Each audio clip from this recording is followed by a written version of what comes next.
Olá, meus irmãos, a paz do Senhor Jesus Cristo seja com todos. Espero que vocês estejam bem. Sou o pastor Samir. Sejam todos bem-vindos ao meu canal. Hoje nós vamos falar de um assunto que está sendo comentado nas redes sociais, um tema que gerou uma certa polêmica, e eu resolvi falar sobre este assunto. E a questão é: haverá lágrimas no céu? Será que no céu haverá lágrimas? Nós vamos chorar quando chegar lá? Um pregador, há poucos dias atrás, pregando num grande evento, falou que sim, que haveremos de chorar no céu. E um outro pregador conhecido gravou um vídeo rebatendo isso, dizendo que não, que nós não vamos chorar lá. E citou ali algumas passagens e colocou os seus argumentos. Vendo ontem esse vídeo e sabendo eu que é um questionamento de muitas pessoas, né, uma dúvida, né, há muitas dúvidas sobre o céu, entre elas como é que vai acontecer, vamos chorar, vamos rir, vai ser alegria, vai ter tristeza, não vai ter tristeza. Então, neste vídeo eu vou falar sobre este assunto e esse é o tema: haverá lágrimas no céu? Um assunto importante que eu espero que esclareça você e que você possa ter algumas dúvidas sanadas, né? Alguns questionamentos respondidos sobre esta questão. Quero ler a palavra de Deus. Eu vou usar dois textos aqui para fazer esse breve e simples estudo. Lembrando sempre que o propósito do meu canal é trazer estudos bem simples, o mais simples possível, porque é para a igreja, é para as pessoas, é para o povão o meu canal. Se fosse para pastores, teólogos, pessoas altamente graduadas, então seriam vídeos com explicações diferentes. Mas Deus pôs no meu coração trazer assuntos importantes, bem mastigadinhos, bem esmiuçados e de uma forma bem simples, que toda pessoa possa aprender e entender. Antes de eu ler o texto bíblico, os dois textos que vai ser a base do nosso estudo, eu já quero pedir a você que, se você gostar deste vídeo, deixa aí o seu like, não te custa nada, o seu like ajuda a crescer o meu canal. E o YouTube vai sugerir este assunto para outras pessoas quando há um like, quando há um comentário, uma interação. Isso ajuda o YouTube, né, o algoritmo do YouTube, entender que o conteúdo é relevante, vai sugerir a outras pessoas. Se você ainda não é inscrito no meu canal, gosta desse tipo de conteúdo, aqui você encontra estudos bíblicos, como eu falei aqui, simples. Você encontra testemunhos e também orações. Sempre terminamos os vídeos orando pelas pessoas. Também já quero dizer aos irmãos que eu não consegui ainda resolver a questão da plataforma Seja Membro. Já tentei algumas vezes e não consegui. No ano que vem vou ver se consigo contatar alguém que entende melhor de redes sociais, que possa me ajudar a resolver isso. Mas não se preocupe, independente de eu não poder postar lá na plataforma Seja Membro, eu vou continuar postando aqui.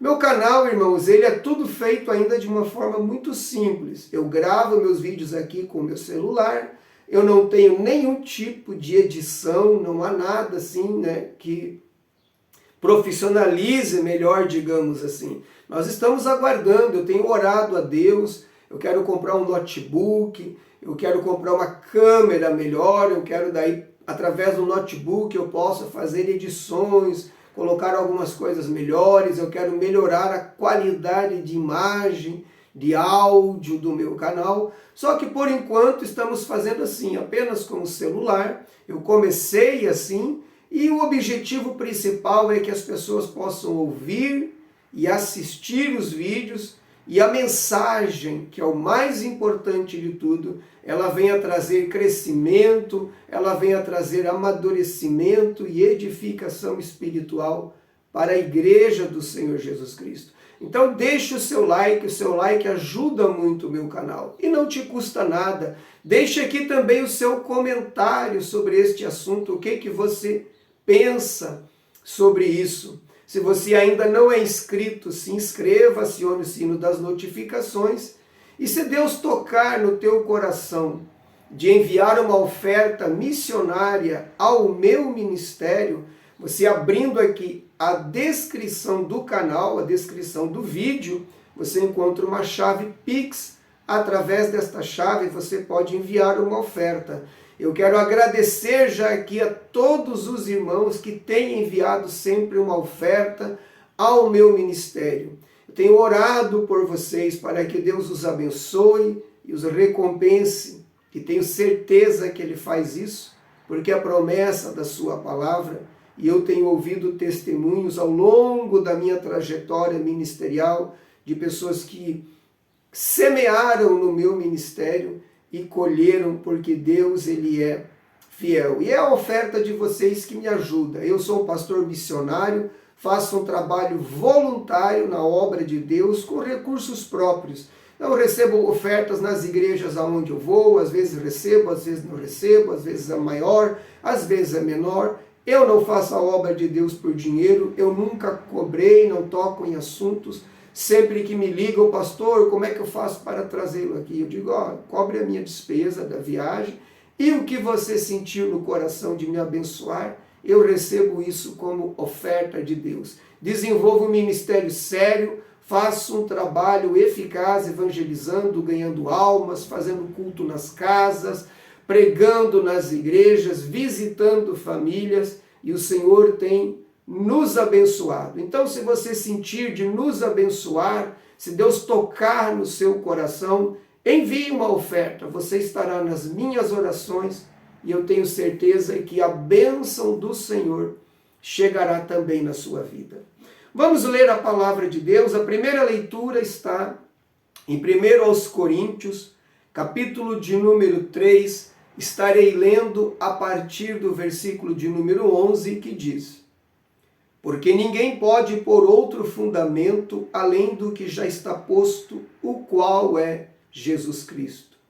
E se alguém sobre este fundamento formar um edifício de ouro, prata, pedras preciosas, madeira, feno, palha, a obra de cada um se manifestará. Na verdade, o dia a declarará, porque pelo fogo será descoberta, e o fogo provará qual seja a obra de cada um. Se a obra que alguém edificou nessa parte permanecer, esse receberá galardão. Se a obra de alguém se queimar, sofrerá detrimento ou dano, como diz outra tradução. Mas o tal será salvo, todavia, como pelo fogo. Então, esta é a primeira leitura que eu faço, e a segunda está mais adiante, na segunda epístola aos Coríntios, no capítulo 5, e o versículo de número 10, que nos diz assim: porque todos devemos comparecer ante o tribunal de Cristo, para que cada um receba segundo o que tiver feito por meio do corpo, ou bem ou mal. Muito bem, meus irmãos. Então, como eu disse, esta semana houve uma polêmica nas redes sociais, porque um pastor bem conhecido, um conferencista, pregando num evento, ele disse que naquele dia algumas pessoas vão chorar. E ele enfatizou algumas pessoas. Aquelas que não fizeram nada ou aquelas que fizeram por outros motivos. Depois um outro pregador, discordando disso, gravou um vídeo e citou ali alguns textos e tal, e disse que não, que lá só haverá alegria, etc, etc. E como eu gosto da escatologia, eu estudo muito escatologia, eu ministro seminários de escatologia, eu resolvi então gravar este vídeo sobre este assunto. Eu já estava programando de gravar uma outra mensagem, mas então, dado a esta questão, eu sei que isso é de grande relevância e vai ajudar você a compreender muitas coisas.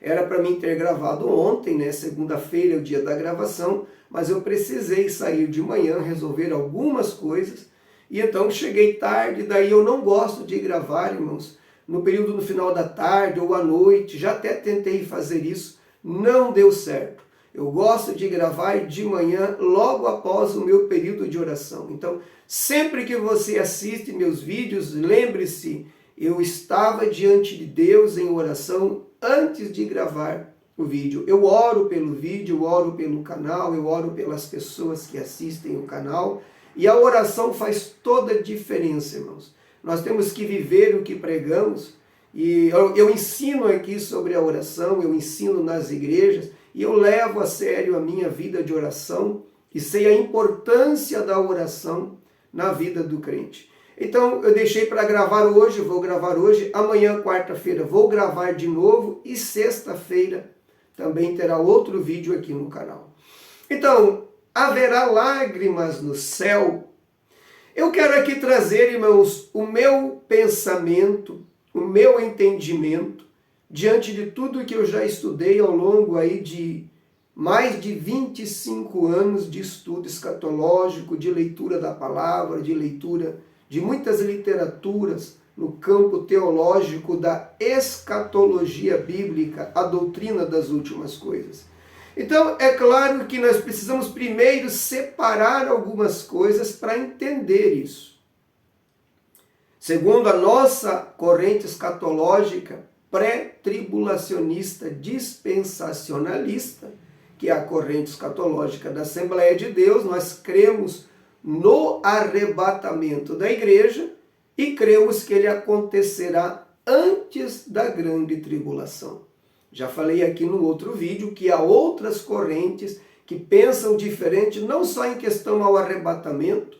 Alguns dizem que não vai haver arrebatamento, que a igreja passa pela grande tribulação, esses são os pós-tribulacionistas, e dizem outros ainda que a igreja será arrebatada no meio da grande tribulação, que dura 7 anos, esses são chamados de mesotribulacionistas, e há várias outras interpretações ainda, em vários pontos específicos da escatologia. Mas dentro do nosso entendimento, do nosso estudo, e eu já quero dizer a você que eu já estudei as outras correntes escatológicas também, eu fico e ficarei sempre com a pré-tribulacionista dispensacionalista, que no meu ver é a que tem mais base e a que faz mais sentido à luz das escrituras sagradas.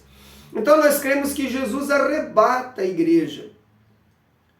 E segundo a Bíblia, a primeira coisa que acontece após o arrebatamento, ou seja, Deus transformou e ressuscitou os mortos num corpo glorificado. No mesmo período de tempo, que é um átomo de segundo, os vivos serão transformados, e Paulo nos ensina em algumas passagens da palavra de Deus, então seremos arrebatados e iremos ao encontro do Senhor nos ares. Os mortos que ressuscitaram com o corpo glorificado e os vivos que foram transformados também. Todos subiremos juntos numa velocidade de um átomo de segundo, que o homem não conhece essa velocidade. O cronômetro não consegue cronometrar um átomo de segundo. E então encontraremos Jesus nos ares. Há estudiosos da escatologia que diz que ali mesmo nos ares, Jesus estabelecerá o tribunal de Cristo e julgará a igreja ali as suas obras. Como eu li aqui em 2 Coríntios 5,10, pelo bem e o mal que fizeram por meio do corpo. Porém, a Bíblia não menciona aonde será o julgamento.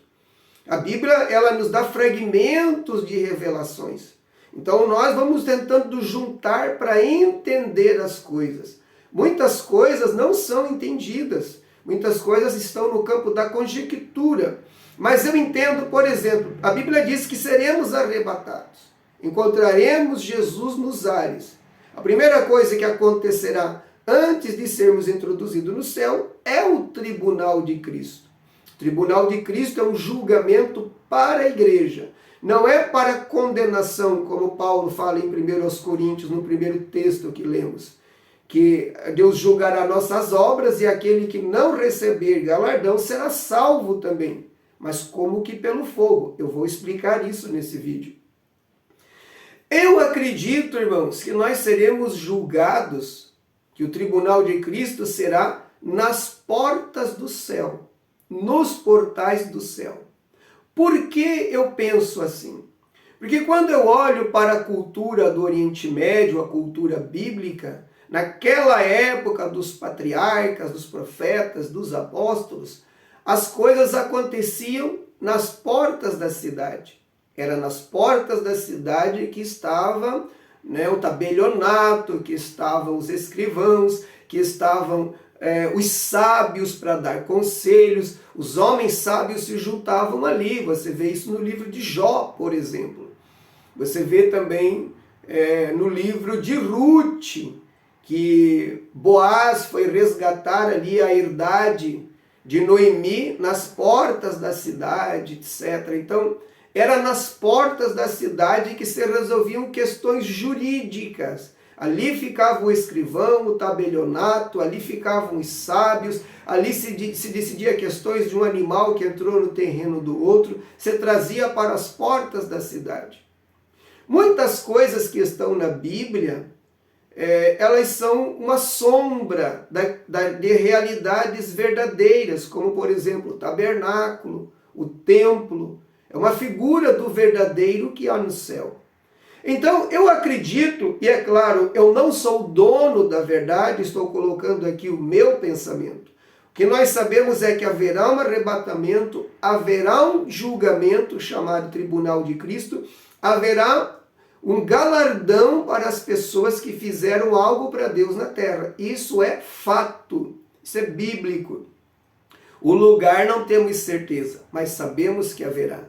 Então, eu levando em conta essa questão cultural, histórica, acredito que possa ser no céu, o que faz sentido. Por quê? Porque aí a igreja já entra galardoada para o céu, para o que se chama de bodas do Cordeiro, e conhecer toda a extensão do reino celestial, da morada do Altíssimo, as calçadas de ouro, as mansões que lá estão, os muros de pedra, cobertos de pedras preciosas, o rio d'água da vida, a árvore da vida, os anjos, os profetas, patriarcas, apóstolos, nossos entes queridos que nos aguardam lá e etc. Então, acredito que possa ser na porta antes de entrar no céu.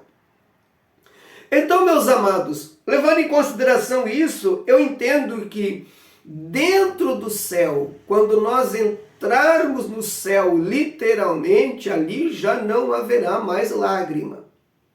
Porque se o tribunal de Cristo for, como diz alguns teólogos, no espaço, e Jesus pode fazer isso, é claro que pode, ele pode tudo, ele pode estabelecer o seu trono nos ares, e a multidão que está ali nos ares ser julgados por ele, seja nas portas do céu ou mesmo nos ares. Mas se for nos ares ou na porta do céu, é antes de entrar no céu. E ali no julgamento do chamado Tribunal de Cristo, eu creio que haverá lágrimas sim.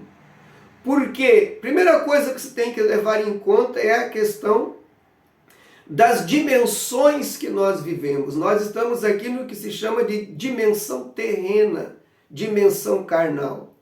Então nós não mensuramos as questões que estão nas dimensões espirituais e eternas. Nós estamos aqui no espaço-tempo que Deus criou. E nós estamos na dimensão física, humana, carnal. Então aqui a tendência é que toda a inclinação é para o que é temporário. Por isso as pessoas lutam muito mais pelas questões materiais do que espirituais. E já advertiu Jesus dizendo: não ajunteis tesouro na terra, onde a traça e a ferrugem pode corroer, o ladrão pode roubar. Mas ajunteis tesouros no céu, onde nem a traça nem a ferrugem podem corroer e nem o ladrão não pode roubar. Jesus não estava ali radicalizando, dizendo que não podemos ter algum tipo de posse de bem, como uma casa própria, algum terreno, algum imóvel, empresa. Não é isso que diz a Bíblia. Jesus está falando de não canalizar todos os esforços, lutar a vida inteira só para criar, uma grande estrutura material e daqui a pouco você vai morrer. Você pode morrer no meio tempo que está fazendo e não usufruir de nada, como muitas pessoas que eu conheci, que chegaram a juntar até uma boa condição financeira, mas nem eles não usufruíram. Eles não comiam um ovo para não jogar a casca fora, impunham um estado rígido financeiro na família, só comprava de coisas mais baratas, de inferior qualidade, se privavam de tudo para guardar dinheiro. Então, nós devemos sim cuidar da nossa vida financeira, da nossa renda, da nossa fonte de subsistência. Mas nós temos que estar focado no céu. E como que eu ajunto tesouro no céu? Servindo a Deus, investindo no reino de Deus, fazendo algo para Deus. E quanto mais você fizer, melhor, porque você receberá um galardão, uma recompensa naquele dia. Então, quando o Senhor estabeleceu o tribunal de Cristo, seja nos ares ou nas portas do céu, como eu acredito que possa ser, ali seremos julgados. E ali, veja bem que quando nós chegarmos ali, nós não estamos mais na dimensão terrena. Nós já recebemos o corpo incorruptível de glória, nós somos transformados. Quem estava morto ressuscitou com o mesmo corpo incorruptível de glória e a nossa mente vai se expandir. Então a nossa percepção da vida que tivemos vai ser muito diferente, muito maior do que é hoje. Ali nós vamos perceber quanto tempo nós desperdiçamos com coisas fúteis. Ali nós vamos perceber quanto que nós poderíamos ter feito para Deus e não fizemos. Poderíamos ter feito um pouco mais e não fizemos. Poderíamos ter ajudado pessoas e não ajudamos. Poderíamos ter pregado acerca de Jesus e não pregamos. Poderíamos ter feito mais em oração e não fizemos. Ali vai cair a ficha. Ali nós vamos dizer, meu Deus, por que eu não fiz mais? E Jesus então vai mostrar a nossa vida e ali nós vamos começar a ver as oportunidades que tivemos e não aproveitamos. Viramos as costas, dissemos, não é a hora ainda, depois eu faço, ou isso não é para mim, e fomos deixando passar. Quando chegarmos ali e Jesus nos mostrar como num filme a nossa vida passando, pessoas que poderíamos ter falado de Jesus para ela lá no ponto de ônibus, lá na rodoviária, no mercado, no salão de beleza, não falamos, sentimos vergonha de falar de Jesus. Pessoas que nós vimos com dificuldade, necessidade, poderíamos ter ajudado financeiramente, ou com uma compra, ou com uma cesta básica, não fizemos. Roupas que guardamos em nossos armários, cheios de roupas daquelas que nós dizemos, vou deixar aqui, um dia eu uso, não usamos e poderíamos ter dado a alguém que não tem. Muitas vezes que sentamos na mesa para comer com uma mesa farta e não lembramos do vizinho, do amigo que às vezes sabíamos que estavam em uma condição financeira muito difícil. Ali vai cair a ficha, queridos. Ali nós vamos entender a realidade do que era a vida e que foi rápida, foi breve, foi... Como a Bíblia diz, como a sombra que passa, como um vapor que se dissipa, uma fumaça, acabou, passou, nosso tempo terminou. Eu quero dizer a vocês que eu penso muito nisso, eu penso, e a minha oração sempre é que eu possa me gastar na obra de Deus. Eu saí do meu trabalho há 6, 7 meses atrás para me dedicar inteiramente à obra de Deus, justamente porque eu tenho essa percepção, a percepção da brevidade da vida. Daqui a pouco, acabou. Eu estou com 53 anos de idade, faço 54 ano que vem. Tenho mais alguns anos de vida para dar o meu melhor para Deus. mas logo ali na frente estarei muito velho para fazer alguma coisa. O tempo passou. Então eu tenho essa percepção da vida e essa percepção da futilidade daqui. E quantas pessoas que se dizem crentes, o negócio é só viajar, é viajar para cá, é viajar para lá, é só comprar, é um consumismo. Nada errado em viajar, não me interprete mal, viajar é bom e eu gosto também. Mas não se vive só de viagem, não se vive só de consumismo. A essência do evangelho, a essência de um verdadeiro crente é o que vive para servir os outros. Jesus ensinou isso na última ceia, quando lavou os pés dos apóstolos. E ele disse ao final: vocês me chamam de mestre e senhor, e bem fazem, porque eu sou mesmo. E vocês viram o que eu fiz, eu lavei os pés de vocês, eu fiz o trabalho do escravo, do servo. Ora, irmãos, imagine Deus na pessoa de Cristo lavando os pés de homens pecadores. Isso me escandaliza. Ele disse: agora vão e façam o mesmo.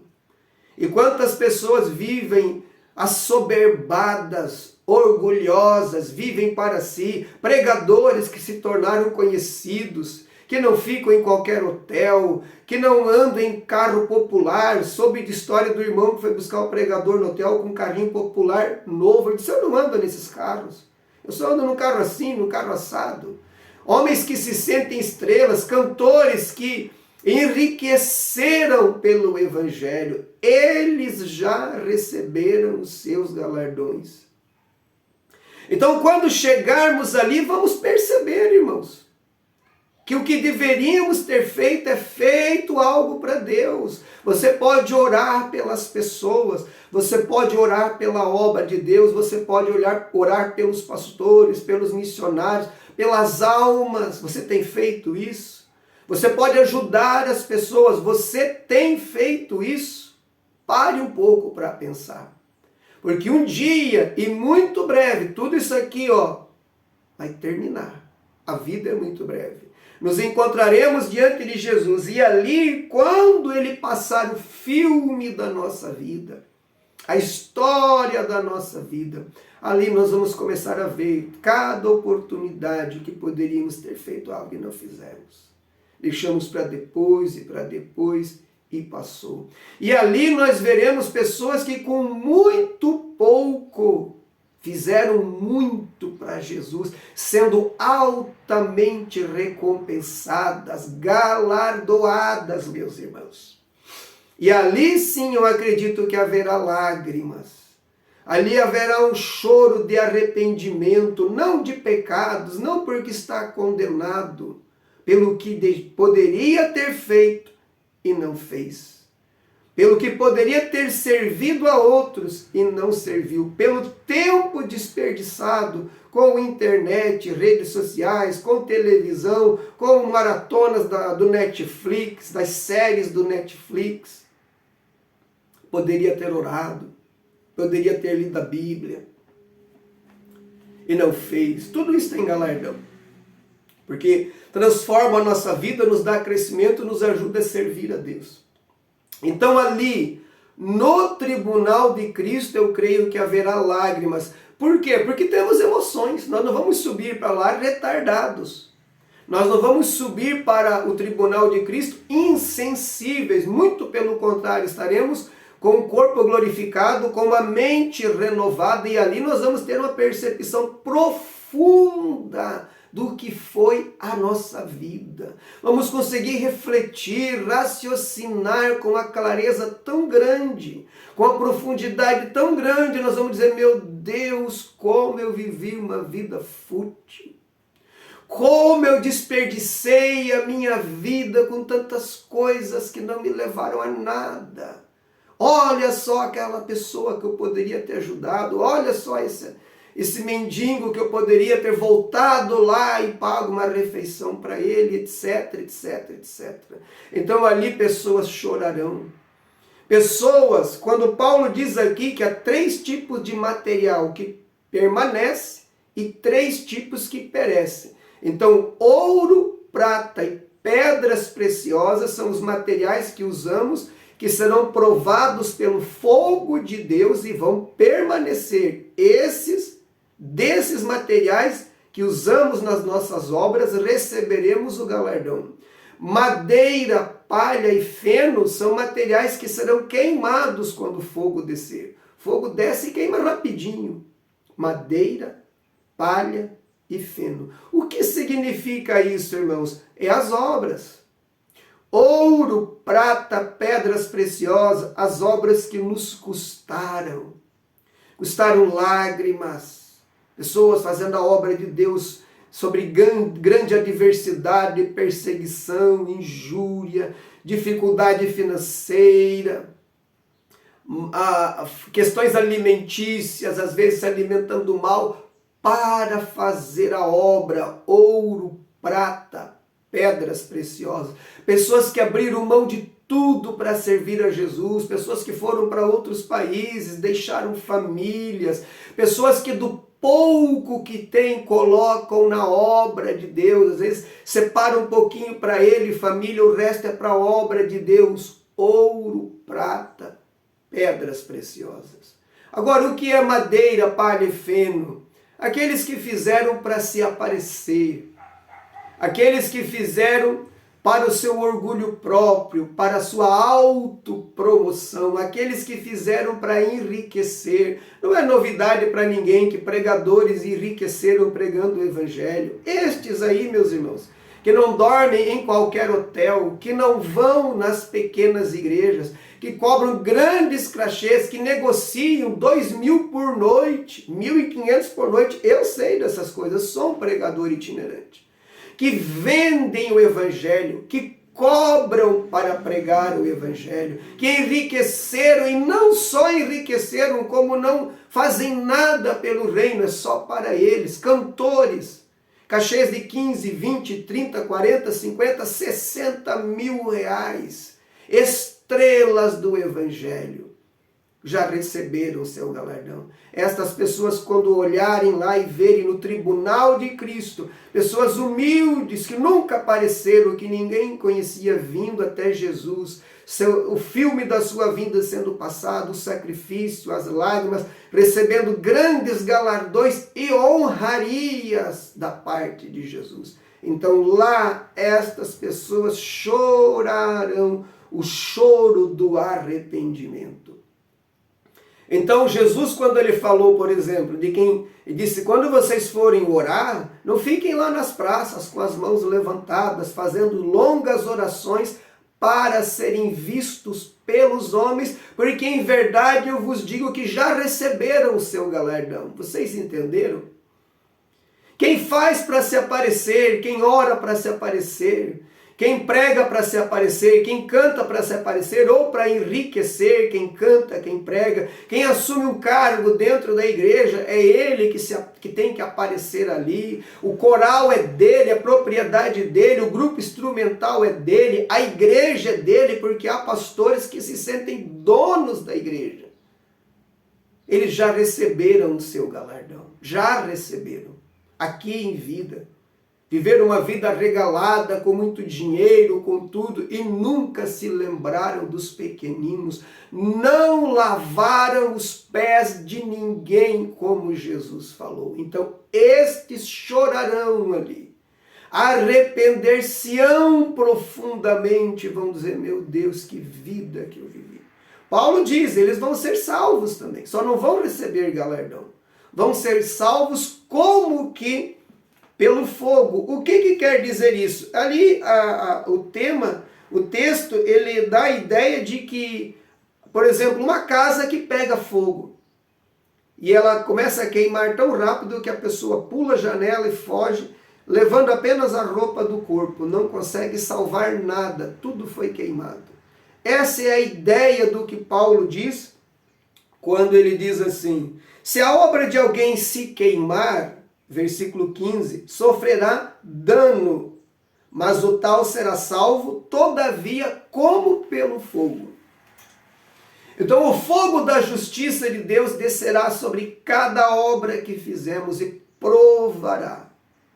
Quem fez usando os materiais ouro, prata, pedras preciosas, permanece. e receberá o galardão do Senhor Jesus. Quem fez usando os materiais, madeira, palha e feno, perece, o fogo prova de isso aqui não vale nada. Você fazia para se aparecer, você fazia para se enriquecer, você fazia por egoísmo seu, por motivos banais, não recebe nada. Será salvo, porque a salvação é pela graça mediante a fé em Jesus. Salvação é uma coisa, galardão pelas obras é outra coisa. Então, meus amados irmãos, que esta palavra nos faça refletir. Eu acredito que haverá choro no tribunal de Cristo antes de entrarmos no céu. Agora, depois que entrarmos no céu, ali dentro do céu, ali haverá alegria, ali haverá gozo, ali haverá festa, ali haverá encontro, confraternização, ali será um nível de alegria e de gozo e de resplendor que não temos palavras para expressar. Agora, lágrimas eu creio que haverá no tribunal de Cristo, seja ele no céu, aonde encontraremos o Senhor, ou seja ele nas portas do céu, como eu acredito que possa ser, não importa. Ali eu acredito que haverá choro e concordo com o pregador que falava das pessoas que não fazem nada para Deus, tem oportunidade, tem tempo, tem talentos, tem inteligência, tem saúde, tem condições financeiras, mas não fazem. Ali haverá choro, sim. Então, minha recomendação é: faça o que você pode pelo reino de Deus. Aproveite o tempo de vida que Deus lhe deu. Não espere chegar lá para se arrepender e dizer: meu Deus, por que eu não fiz nada? Você pode fazer algo, você pode orar, você pode contribuir, você pode pregar, você pode, quem sabe, manter missionário, você pode fazer muitas coisas. Eu sei que eu falo com pessoas de várias condições, financeira, intelectual, cultural, não importa. Todos nós podemos fazer alguma coisa para Deus. E eu te aconselho, faça, porque naquele dia Jesus nos recompensará grandemente. Ele mesmo disse: eis que cedo eu venho, e o meu galardão está comigo para dar a cada um segundo as suas obras. Vamos orar a Deus, mas não se esqueça de deixar o seu like aqui. Naquele dia tu vai celebrar e dizer: por que eu não dei o like no vídeo do pastor Samir? Não me custava nada. É claro que é uma brincadeira minha, mas você pode dar um like. Se você gostou, é claro, do conteúdo, deixa o seu like, deixa o seu comentário, se inscreva no canal, e se Deus tocar no seu coração de enviar uma oferta ao meu ministério, aqui está a chave na descrição do vídeo. Deus abençoe a todos em nome de Jesus. Vamos orar. Amado Deus e Pai, Tua palavra nos faz refletir, Tua palavra nos faz pensar na vida eterna, no que vem depois. Cremos que estamos vivendo, meu Deus, os últimos dias da igreja na terra. Nosso tempo agora aqui é curto e temos pouco tempo. Mas a minha oração é que essa palavra venha despertar milhares e milhares de pessoas aonde ela for assistida. Desperte estas pessoas, que elas possam, meu Deus, fazer o seu melhor, segundo as condições de cada uma delas. Que nenhum de nós viva apenas para esta vida, para este mundo. Que não ajuntemos tesouro na terra, onde a traça e a ferrugem podem destruir, o ladrão pode roubar. Mas que possamos, como ensinou nosso Senhor Jesus Cristo, a juntar tesouros no céu, onde nem a traça, nem a ferrugem pode corroer, e nem o ladrão pode roubar. Senhor, que esta palavra desperte, aonde ela chegar, desperte pessoas, que esta palavra acorde, que esta palavra edifique, abençoe a cada um que me assistiu até o final, abençoe as suas vidas, abençoe as suas famílias, o seu trabalho, a sua empresa e o seu comércio. Abençoe, meu Deus, o mês de dezembro, o último mês do ano, que possamos viver da melhor maneira esses últimos dias, fazendo o nosso melhor e glorificando o teu nome em tudo. É a minha oração e desde já o meu agradecimento, em nome do Senhor Jesus e até o próximo vídeo, se Deus nosso Senhor nos permitir.